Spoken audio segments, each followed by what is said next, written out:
குருதி கலத்தின் ஓலம் ஓய்ந்து மரண ஓசைகள் மௌனித்த பொழுதில் ஆலுஷே விழித்தாள். கனவின் கோர இரைச்சலுக்கு பகரமாக பெரனிக்கே பெருந்துறைமுகத்தின் பேரிரைச்சல் அவன் செவிப்பறைகளை நிறைத்தது. ரோம பெருவணிகர் லூசியஸ் விபியஸ் ஆலுஷேவிடம் ஒரு மாபெரும் பொறுப்பை ஒப்படைத்தார். பெரனிக்கேவில் கோர்க்கையைச் சேர்ந்த சாத்தன் எனும் தமிழ் வணிகனை நீ சந்திக்க வேண்டும். 26 வயதே ஆனாலும் பெருங்கடல் பயணங்களில் அவன் தேர்ந்தவன். அவனது மூத்தவர் குலசேகரன் நீ முசிறி சேரும் வரை சாத்தன் உனக்கு வழிகாட்டியாகவும் உற்ற துணையாகவும் இருப்பான் என எனக்கு எழுதிய மடலில் உறுதியளித்துள்ளார். தன் கையில் சாத்தனின் மூத்தவர் முத்திரையிட்ட திருவோலையை ஏந்தியபடி அலுஷேவின் விழிகள் அந்த தமிழ் வணிகனை துளாவின. தமிழ் எழுத்துக்கள் குறிக்கப்பட்ட பண்டசாலையின் அருகே அவன் சாத்தனை கண்டான். 26 அகவை இளைஞனின் முகத்தில் இளமைக்கே உரிய துடிப்பும் 1000 மைல் கடல் கண்டவனின் அனுபவத் தெளிவும் ஒருங்கே தெரிந்தன. பெருங்கடலின் காற்றையே சுவாசித்து வறந்தவனைப் போன்ற தோற்றம். இவன்தான் சாத்தன். அவன் உள்ளம் ஐயமின்றி சொன்னது.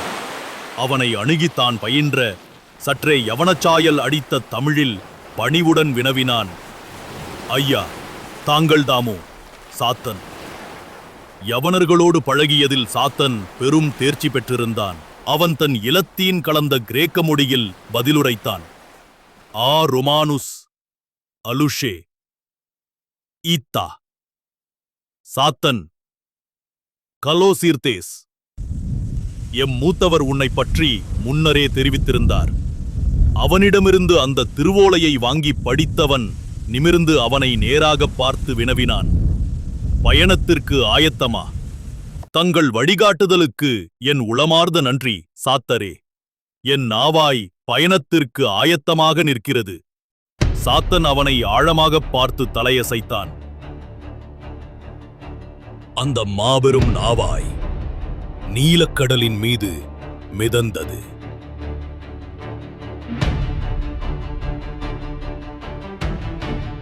அலுஷே யவன தேசத்தின் கவிதைகளைப் பற்றி பேசத் தொடங்கினான்.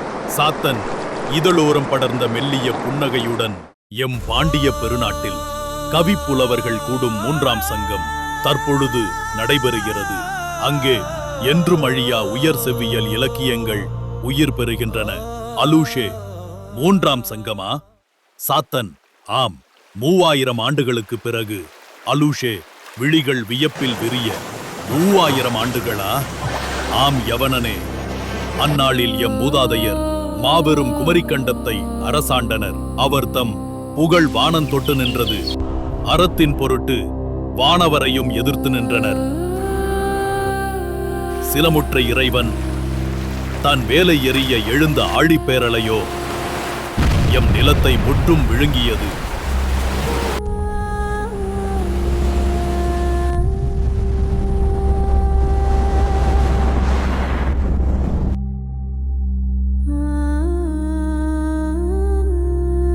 தப்பி பிழைத்தோர் சிலரே நாவலந்தேயம் எனும் இக்கரைக்கு வந்தோம். வேளின் நெருப்பும் சாம்பலும் வானத்தை மறைக்க பஞ்சம் பிறந்தது.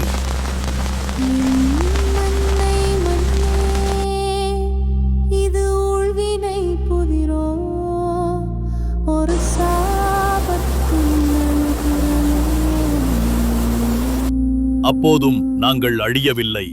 அதனால் விளைந்ததே சாபம். அழியா வரம் பெற்ற நீங்கள் ஒரே வேரின் பிள்ளைகள் என்பதை மறப்பீராக. வேற்றுமை பூண்டு ஊழி காலம் தமக்குள் போரிட்டு மடிவீர் என வானம் அறைந்தது. எந்த அறத்தை காக்க போராடினீர்களோ அந்த அறம் பிளரும் போது உங்கள் மணிமுடிகள் மண்ணில் வீழும் எனவும் அது உரைத்தது. அதுவே எம் தலைவிதி. சாத்தனின் வார்த்தைகளின் கனம் அலுஷேவின் இதயத்தில் ஒரு பெரும் பாறாங்கல்லை போல் இறங்கியது. அழிந்து போன ஒரு கண்டம், வானவரின் சாபம், ஓயாத போர், இவையெல்லாம் அவனது ரோமானிய வரலாற்று அப்பாற்பட்டவையாக இருந்தன. அவனது வியப்பு கேள்வியாக வெளிப்பட்டது. சாத்தரே, ஆழிப்பேரலையிலிருந்து தப்பிய உங்கள் மூதாதையர் நூற்றாண்டு பஞ்சத்தையும் எப்படி வென்றார்? அந்த கேள்வியை கேட்டதும் சாத்தனின் விழிகளில் ஒரு புதிய ஒளி பிறந்தது. இருள் உச்சத்தை அடையும் போது விடியலின் முதல் கீட்டு தோன்றுமல்லவா? அதுபோல எங்கள் மத்தியில் அவன் தோன்றினான். சாத்தன் ஒரு கணம் கண்களை மூடி அந்த பெயரை ஒரு மந்திரம் போல் உச்சரித்தான். முருகன். அமரர் கலம்பட்ட கடுகொள் முழவி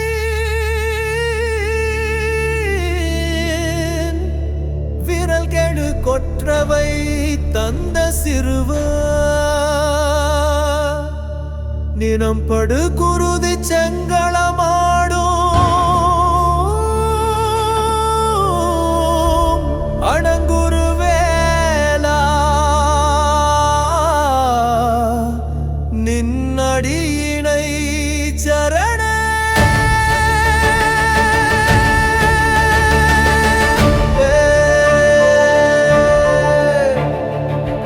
மலைப்படு மணியின் ஒளிவிடும் மார்பா தினை புன காவலன் நீ என நினைந்தே அலமரலுற்றனள் ஆய்மையில் அணையாள் நலமல உண்டனள் நின்னலன் திகழும் வேலே